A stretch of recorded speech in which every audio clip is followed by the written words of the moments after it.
नमस्कार दोस्तों, हमारे YouTube चैनल में आप सभी का फिर से स्वागत है। आज हम एक ऐसी कहानी की गहराई में उतरने वाले हैं जो आपको प्यार, त्याग और कर्तव्य के बीच फंसा हुआ महसूस कराएगी। हम बात कर रहे हैं महान लेखक जयशंकर प्रसाद की अमर कहानी पुरस्कार की। तो बने रहिए हमारे साथ इस रोमांचक सफर के अंत तक।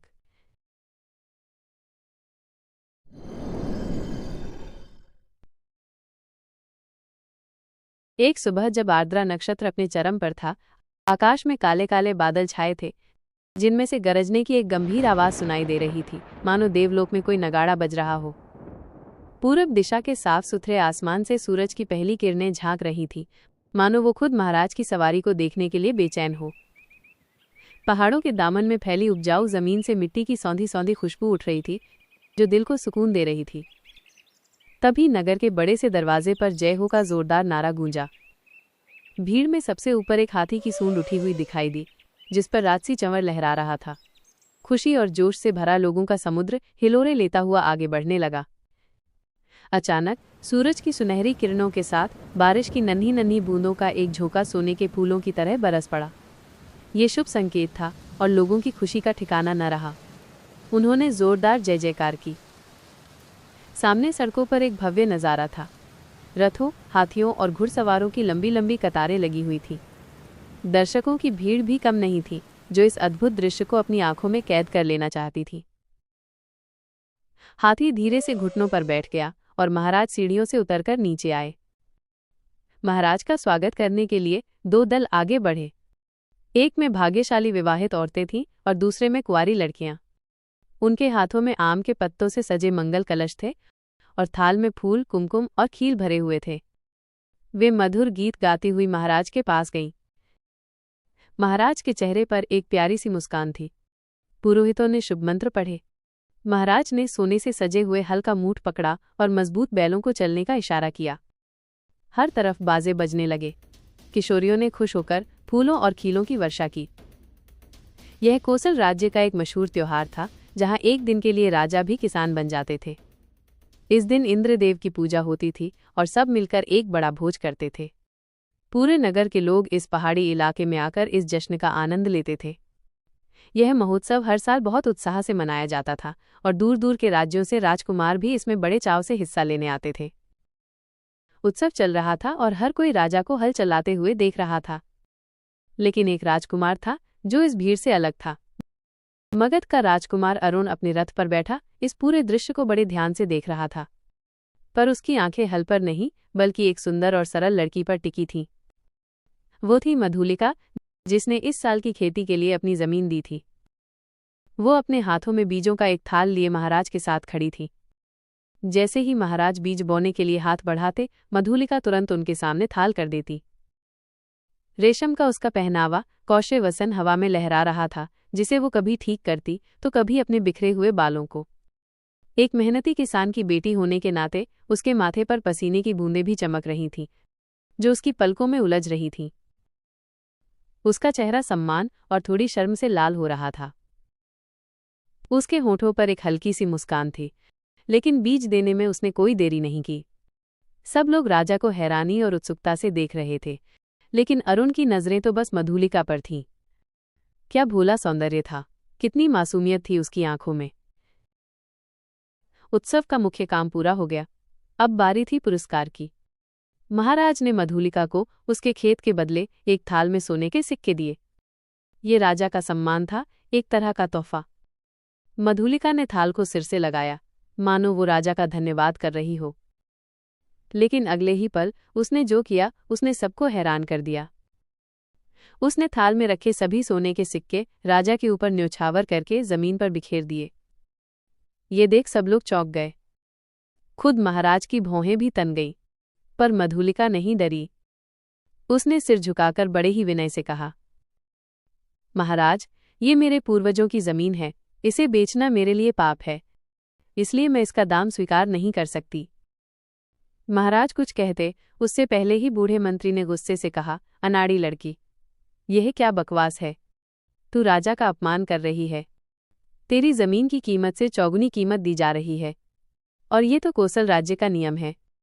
आज से तू राज्य की सुरक्षा में रहेगी और इस धन से तू अपने जीवन को सुखी बना सकती है। मधुलिका की आवाज में जोश था। मंत्री जी, राज्य की सुरक्षा की हकदार तो सारी प्रजा है, और रही बात जमीन की, तो मुझे महाराज को जमीन देने में कोई ऐतराज नहीं था और ना है, पर मैं इसकी कीमत नहीं ले सकती।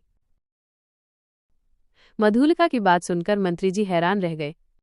तभी महाराज ने हाथ के इशारे से उन्हें शांत किया। महाराज ने मंत्री से पूछा, क्या इस उत्सव के कोई नियम भी हैं? मंत्री ने बड़े सम्मान से जवाब दिया, महाराज, नियम बहुत सीधे हैं। हम हर साल खेती के लिए एक अच्छी जमीन चुनते हैं और नियम के अनुसार उसका दाम देते हैं। ये दाम भी बहुत ज्यादा होता है, जमीन की कीमत से 4 गुना। फिर वो जमीन साल भर राजा की कहलाती है और जिसने उसे दिया होता है वही उसकी देखभाल करता है। महाराज की नजरें मधुलिका पर थीं। उनके दिमाग में कई तरह के सवाल चल रहे थे और उन्हें आराम की सख्त जरूरत थी। महाराज चुप रहे। उसी पल जय हो के नारों के साथ सभा खत्म हो गई। सभी अपने अपने शिविरों की ओर चले गए। पर उस दिन के बाद मधुलिका को किसी ने भी उत्सव में नहीं देखा। वो अपने खेत की सीमा पर एक विशाल महुए के पेड़ मधुक वृक्ष की छाया में उदास और चुपचाप बैठी रही। पेड़ के चिकने हरे पत्ते भी उसकी उदासी को दूर नहीं कर पा रहे थे। रात हो चुकी थी और पूरा नगर आराम कर रहा था, लेकिन राजकुमार अरुण अपने कमरे में जाग रहा था। उसकी आंखों में नींद नहीं थी। पूरब में उगते सूरज की हल्की लालिमा जैसी चमक उसकी आंखों में थी। अचानक उसने देखा कि उसकी मुंडेर पर एक कबूतरी एक पैर पर खड़ी है और पंख फैलाकर अंगड़ाई ले रही है। अरुण फौरन खड़ा हो गया। द्वार पर उसका घोड़ा तैयार था। देखते ही देखते वो नगर के दरवाजे पर पहुंच गया। वहां के पहरेदार ऊँघ रहे थे, जो घोड़े की आवाज सुनकर चौंक गए। लेकिन राजकुमार एक तीर की तरह वहां से निकल गया। सिंध देश का वो शानदार घोड़ा सुबह की ठंडी हवा में मानो और भी जोश से भर गया था। घूमते घूमते अरुण उसी महुए के पेड़ के पास पहुंचा जहां मधुलिका सिर को हाथ पर रखकर उदासी में सो रही थी। अरुण ने देखा, महुआ के पेड़ के नीचे मधुलिका सो रही थी। वो ऐसी लग रही थी जैसे किसी ने पेड़ से एक नाजुक मुरझाई हुई लता को तोड़कर जमीन पर डाल दिया हो। फूल अभी खिले नहीं थे और भंवरे भी शांत थे। अरुण ने अपने घोड़े को चुप रहने का इशारा किया ताकि वो इस शांत और खूबसूरत पल को देख सके। लेकिन तभी एक कोयल की मीठी सी आवाज गूंजी, जिसने मानो अरुण से पूछा हो, छे, सोते हुए सौंदर्य को छुपकर देखने वाले, तुम कौन हो? कोयल की आवाज से मधुलिका की आंखें खुल गईं। उसने देखा, सामने एक अजनबी युवक खड़ा है। शर्म से वो फौरन उठकर बैठ गई। युवक ने पूछा, क्या तुम ही कल के उत्सव की रानी थी? मधुलिका की आवाज में उदासी थी। उत्सव? हाँ, वो तो एक उत्सव ही था, और वो सम्मान। अरुण ने बात काटते हुए कहा, तुम्हें कल के सपने सता रहे हैं? क्या तुम मुझे इस हाल में भी चैन से नहीं रहने दोगी? मधुलिका को अजीब लगा, लेकिन अरुण ने अपनी बात जारी रखी, मेरा दिल तुम्हारी उस सुंदरता का दीवाना हो गया है। मधुलिका की आंखें भर आईं। उसने तीखे अंदाज में कहा, मेरे उस अभिनय का? मेरी मजबूरी का? इंसान कितना बेरहम होता है। अजनबी, मुझे माफ करो और अपने रास्ते जाओ। अरुण को लगा कि उसने गलत बात कह दी है। उसने नरमी से कहा, मासूमियत की देवी, मैं मगध का राजकुमार हूं और तुमसे कुछ मांगने आया हूं। मेरे दिल की भावनाएं पर्दों में छिपी नहीं रह सकती। मधुलिका ने अपनी आवाज में दृढ़ता लाते हुए कहा, राजकुमार, मैं एक किसान की बेटी हूं। आप स्वर्ग के बगीचे में रहने वाले हैं और मैं धरती पर मेहनत करके जीने वाली। आज मेरी जमीन मुझसे छीन ली गई है। मैं बहुत दुखी हूं। मेरा मजाक मत उड़ाइए। अरुण ने हार नहीं मानी। मैं कोसल के राजा से तुम्हारी जमीन वापस दिलवा दूंगा। नहीं। मधुलिका की आवाज में गुस्सा था। वो कोसल का नियम है। मैं उसे नहीं बदलना चाहती, भले ही मुझे कितना भी दुख क्यों न हो। अरुण हैरान था। तो फिर तुम्हारा ये रहस्य क्या है? मधुलिका ने कहा, यह रहस्य इंसान के दिल का है, मेरा नहीं। राजकुमार, अगर दिल को नियमों से बांधा जा सकता तो मगध का राजकुमार किसी राजकुमारी की ओर न खींचकर एक किसान की बेटी का अपमान करने न आता। मधुलिका की बातों से राजकुमार को गहरा आघात पहुंचा। उसका मुकुट सुबह की धूप में चमक रहा था, पर उसका दिल टूट चुका था। वो तेजी से घोड़े पर सवार होकर वहां से चला गया। मधुलिका ने राजा का दिया हुआ सम्मान और इनाम ठुकरा दिया था। उसने दूसरे खेतों में मजदूरी करना शुरू कर दिया। दिन भर की मेहनत के बाद शाम को वो रूखी सूखी खाकर एक छोटी सी कुटिया में सो जाती थी। महुए के पेड़ के नीचे उसने एक छोटी सी कुटिया बनाई थी, जिसकी दीवारें सूखी लकड़ियों से बनी थीं। यही मधुलिका का ठिकाना था। जो भी रूखा सूखा अनाज उसे कड़ी मेहनत के बाद मिलता, वो उसकी सांसों को चलाने के लिए काफी था। शरीर से वो भले ही दुबली हो गई थी, लेकिन उसके चेहरे पर एक अलग ही चमक थी, मानो उसने तपस्या की हो। आसपास के किसान उसका बहुत आदर करते थे, क्योंकि वो एक आदर्श लड़की थी। दिन, सप्ताह, महीने और साल ऐसे ही बीतते चले गए। एक ठंड भरी रात थी। आकाश काले बादलों से भरा था और बिजली लगातार चमक रही थी। मधुलिका की कुटिया की छत टपक रही थी। उसके पास ओढ़ने के लिए भी कुछ खास नहीं था। वो ठंड से कांपते हुए एक कोने में बैठी थी। आज मधुलिका अपने अकेलेपन और गरीबी के बारे में सोच रही थी। आमतौर पर इंसान अपनी ज़रूरतों को सीमित रखता है, लेकिन उसकी ज़रूरतें और कल्पनाएं भावना के साथ बढ़ती घटती रहती हैं। आज बहुत दिनों बाद उसे एक पुरानी बात याद आई। नहीं, शायद 3 साल हो गए होंगे। उसी महुए के पेड़ के नीचे सुबह सुबह राजकुमार ने क्या कहा था। उसका दिल उन मीठी बातों को सुनने के लिए बेचैन था। वो खुद से पूछने लगी, उसने क्या कहा था? लेकिन एक दुखी दिल पुरानी बातों को कैसे याद रख सकता था? और अगर याद भी होता, तो क्या इस गरीबी भरी रात में वो उन्हें दोहराने की हिम्मत कर पाती? हाय, ये कैसी विडंबना है। आज मधुलिका उस बीते हुए पल को वापस पाने के लिए तड़प रही थी। गरीबी की ठोकरों ने उसे थका दिया था। उन टूटी हुई लकड़ियों की दीवारों से दिख रहे आकाश में, बिजली की चमक में मगध के महल की शानदार इमारतें नाचती हुई दिखाई देने लगी। जैसे कोई बच्चा जुगनू को पकड़ने के लिए हाथ बढ़ाता है, वैसे ही मधुलिका मन ही मन उन सपनों को पकड़ने की कोशिश कर रही थी। अभी अभी तो वो मेरे हाथ से निकल गया, वो सोच रही थी। बाहर बारिश ने और भी जोर पकड़ लिया था। बिजली कड़क रही थी और लग रहा था कि ओले भी पड़ सकते हैं। मधुलिका अपनी कमजोर कुटिया के लिए डर से कांप उठी। तभी अचानक बाहर किसी की आवाज़ सुनाई दी। यहाँ कोई है क्या? एक मुसाफिर को रहने की जगह चाहिए। मधुलिका ने झट से अपनी टूटी हुई कुटिया का दरवाज़ा खोला। उसी पल बिजली जोर से चमकी और उसकी आंखों के सामने एक आकृति खड़ी थी। एक पुरुष घोड़े की लगाम पकड़े हुए था। राजकुमार! मधुलिका के मुंह से अनायास ही एक चीख निकल गई। युवक भी हैरान था। मधुलिका! एक पल के लिए सब कुछ शांत हो गया। मधुलिका अपनी कल्पना को इतने सालों बाद सच होते देखकर चौंक गई थी। अरुण ने कहा, मैंने तुम्हें कितना समझाया था, लेकिन तुम मानी नहीं। मधुलिका अपनी गरीबी और हालत का जिक्र नहीं होने देना चाहती थी। उसने बात बदलते हुए पूछा, और आज आपकी ये क्या हालत है? अरुण ने सिर झुकाकर कहा, मैं मगध का एक बागी हूँ जिसे देश से निकाल दिया गया है। मैं कौशल में अपनी जीविका खोजने आया हूँ। अंधेरे में ही मधुलिका जोर से हंस पड़ी।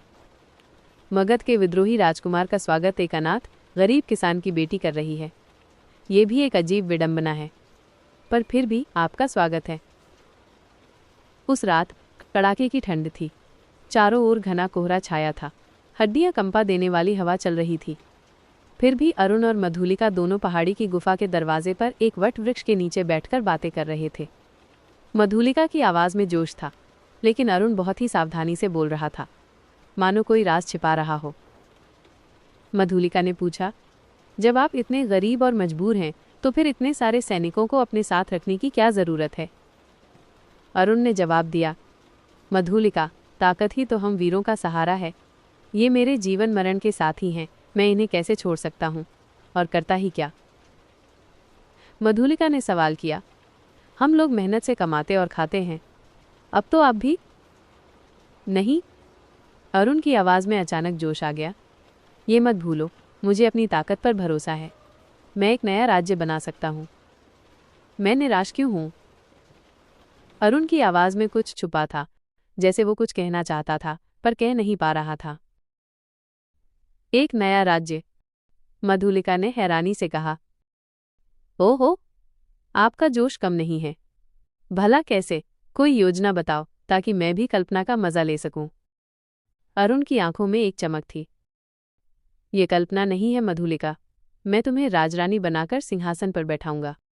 तुम अपने छीने हुए खेत की चिंता मत करो। एक पल के लिए भोली भाली मधुलिका के मन में तूफान सा आ गया। उसके अंदर प्रेम और कर्तव्य का संघर्ष छिड़ गया। अचानक उसने कहा, राजकुमार, सच कहूं तो मैं आज तक तुम्हारी ही राह देख रही थी। अरुण ने निर्लज्ज होकर उसका हाथ अपने हाथ में ले लिया और पूछा, तो मेरा शक सही था? तुम सचमुच मुझसे प्यार करती हो? युवती मधुलिका का दिल तेजी से धड़कने लगा। वो न हाँ कह पाई और न ही ना। अरुण ने उसकी बेचैनी को भांप लिया। एक चतुर इंसान की तरह उसने मौका हाथ से जाने नहीं दिया। वो तुरंत बोला, अगर तुम चाहो तो मैं अपनी जान की बाजी लगाकर तुम्हें कोसल के सिंहासन पर बैठा सकता हूं। मधुलिका, क्या तुम अरुण की तलवार की ताकत देखना चाहती हो? मधुलिका एक पल के लिए कांप उठी। वो नहीं कहना चाहती थी, पर उसके मुंह से केवल क्या निकला। अरुण ने कहा, हाँ, ये सच है मधुलिका। मैं जानता हूं कि कोसल के राजा तुम्हारे लिए बहुत परेशान हैं।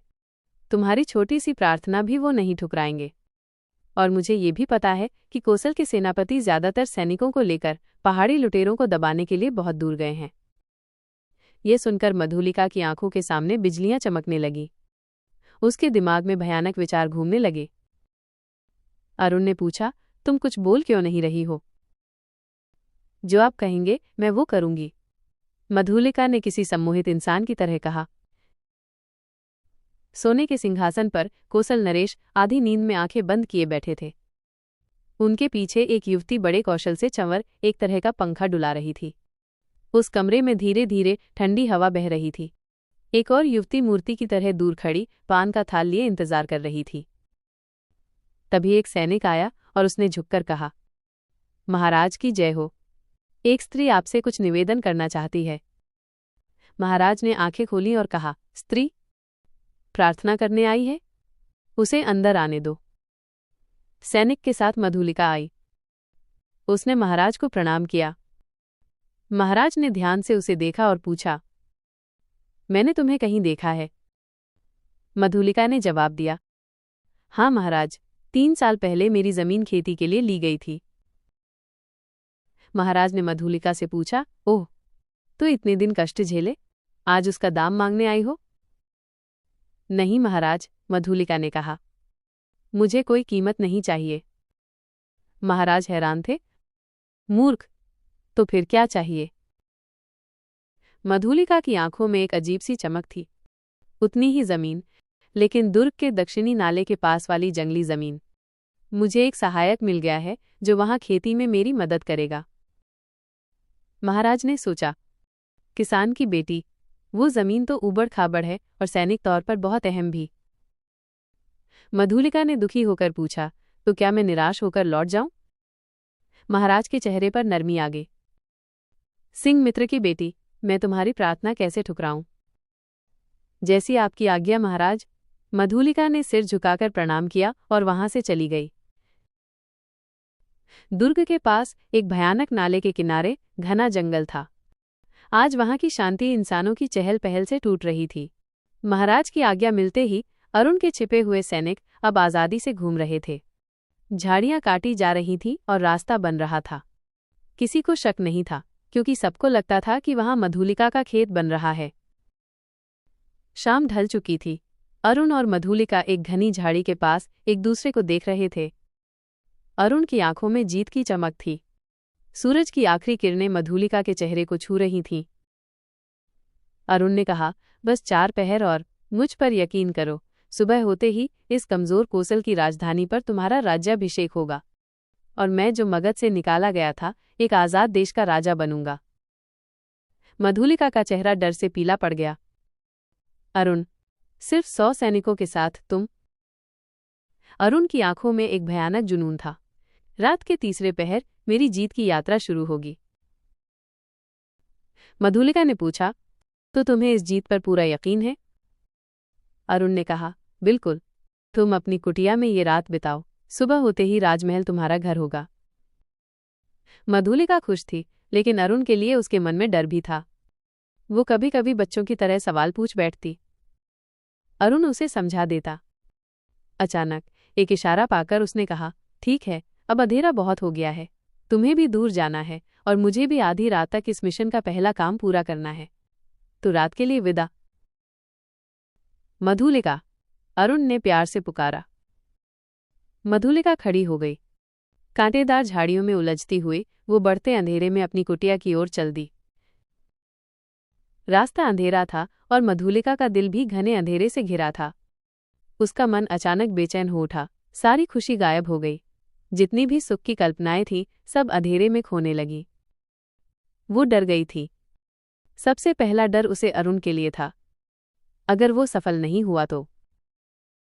फिर अचानक उसने सोचा, वो सफल क्यों हो? श्रावस्ती का किला किसी विदेशी के हाथ में क्यों चला जाए? मगध, जो कौशल का दुश्मन है। फिर उसे महाराज के शब्द याद आए, सिंहमित्र की बेटी। सिंहमित्र, कौशल का रक्षक वीर। उसी की बेटी आज क्या करने जा रही है? नहीं मधुलिका, उसके पिता की आवाज मानो उस अंधेरे में उसे पुकार रही थी। वो पागलों की तरह चिल्ला उठी। वो रास्ता भटक गई। रात का एक पहर बीत चुका था, लेकिन मधुलिका अपनी कुटिया तक नहीं पहुंच पाई थी। वो बेचैनी में पागलों की तरह चली जा रही थी। उसकी आंखों के सामने कभी उसके पिता सिंहमित्र तो कभी अरुण की छवि उभर रही थी। तभी उसे दूर से रोशनी दिखाई दी। वो रास्ते के बीच में खड़ी हो गई। लगभग 100 मशाले लिए घुड़सवार चले आ रहे थे। सबसे आगे एक अधेड़ उम्र का सैनिक था। उसके बाएं हाथ में घोड़े की लगाम और दाहिने हाथ में नंगी तलवार थी। वो टुकड़ी बहुत धीमे धीमे अपनी राह पर चल रही थी, लेकिन मधुलिका रास्ते से हटी नहीं। सैनिक उसके पास आया और उसने घोड़ा रोककर पूछा, कौन? कोई जवाब नहीं आया। तभी दूसरे घुड़सवार ने चिल्लाकर कहा, ए औरत, तू कौन है? कौशल के सेनापति को फौरन जवाब दे। मधुलिका की आवाज दर्द से भरी थी। वो चीख उठी, मुझे बांध लो, मुझे मार डालो, मैंने बहुत बड़ा पाप किया है। सेनापति हंस पड़े, पागल है क्या तू? पागल नहीं, मधुलिका की आवाज में दर्द था। अगर पागल होती तो इतनी बेचैनी क्यों होती? सेनापति, मुझे बांध लो, राजा के पास ले चलो। क्या हुआ है, साफ साफ बता, सेनापति ने कड़क आवाज में कहा। मधुलिका ने कांपते हुए कहा, श्रावस्ती का किला अगले 1 घंटे में लुटेरों के हाथ में चला जाएगा। वे दक्षिणी नाले के पार से हमला करेंगे। सेनापति चौंक गए। उन्होंने हैरानी से पूछा, ये तू क्या कह रही है? मैं सच कह रही हूं। जल्दी कीजिए, मधुलिका ने कहा। सेनापति ने तुरंत 80 सैनिकों को नाले की तरफ धीरे धीरे बढ़ने का आदेश दिया। खुद 20 घुड़सवारों के साथ वो किले की ओर बढ़े। मधुलिका को एक घुड़सवार के साथ बांध दिया गया। श्रावस्ती का किला, जो कौशल का दिल था, उस रात अपने पुराने वैभव के सपने देख रहा था। कई छोटे छोटे राज्यों ने उसके आसपास के इलाकों पर कब्जा कर लिया था। अब ये सिर्फ कुछ गांवों का राजा था, फिर भी इसकी पहचान कौशल के शानदार इतिहास से जुड़ी थी। यही कारण था कि बाकी लोग इससे जलन महसूस करते थे। अचानक कुछ घुड़सवार तेजी से किले के दरवाजे पर पहुंचे तो पहरेदार चौंक गए। मशालों की रोशनी में उन्होंने सेनापति को पहचान लिया और दरवाजा खुल गया। सेनापति घोड़े से उतर गए और उन्होंने कहा, अग्निसेन, किले में कितने सैनिक हैं? सेनापति की जय हो। 200, अग्निसेन ने जवाब दिया। उन्हें फौरन इकट्ठा करो, लेकिन बिना शोर किए। 100 को लेकर तुम चुपचाप किले के दक्षिण की ओर जाओ, कोई रोशनी या आवाज नहीं होनी चाहिए। सेनापति ने मधुलिका की ओर देखा। उसे खोल दिया गया था। उसे अपने पीछे आने का इशारा करके सेनापति राजमहल की ओर बढ़े। दरवाजे पर खड़े पहरेदार ने सेनापति को देखते ही महाराज को खबर कर दी। महाराज सोने की तैयारी कर रहे थे, लेकिन सेनापति और उनके साथ मधुलिका को देखकर बेचैन हो उठे। सेनापति ने झुककर कहा, महाराज की जय हो। मुझे इस समय यहाँ आना पड़ा क्योंकि इस स्त्री ने एक गुप्त षड्यंत्र का खुलासा किया है। महाराज ने अपनी आंखें स्थिर करके मधुलिका को देखा और पूछा, सिंहमित्र की बेटी, तुम यहाँ क्यों हो? क्या तुम्हारे खेत में कोई परेशानी है?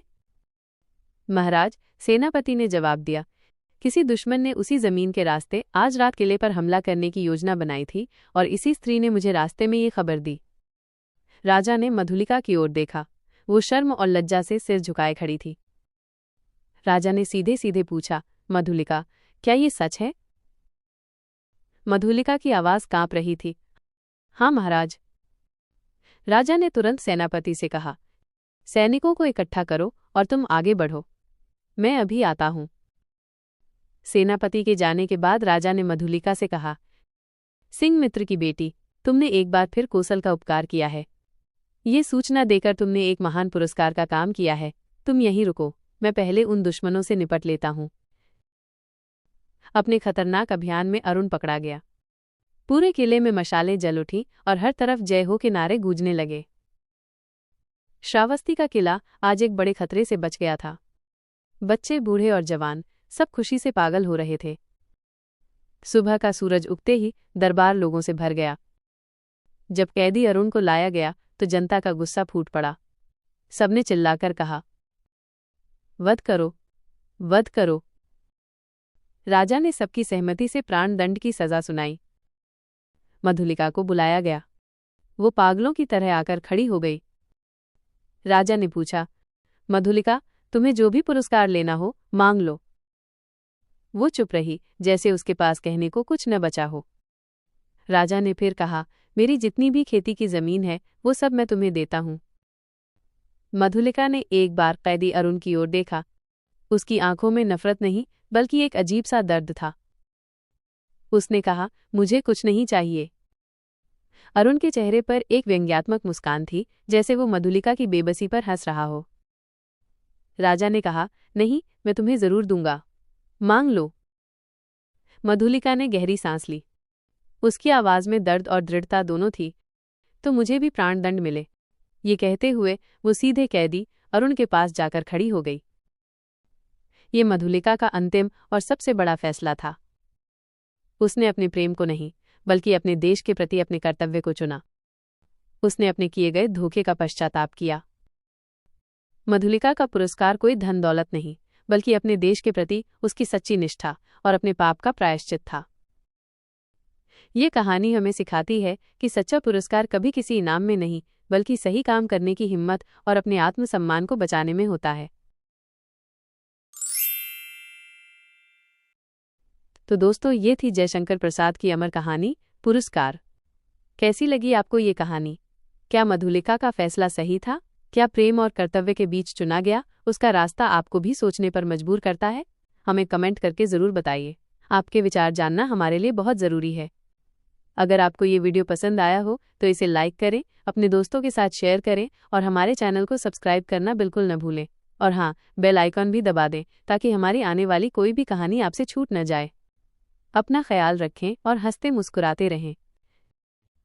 आपके लिए एक सवाल, मधुलिका ने अपने प्यार अरुण को धोखा देकर राजा को उसकी योजना के बारे में क्यों बताया? क्या उसने अपने देश के प्रति अपने कर्तव्य को चुना या फिर कुछ और वजह थी?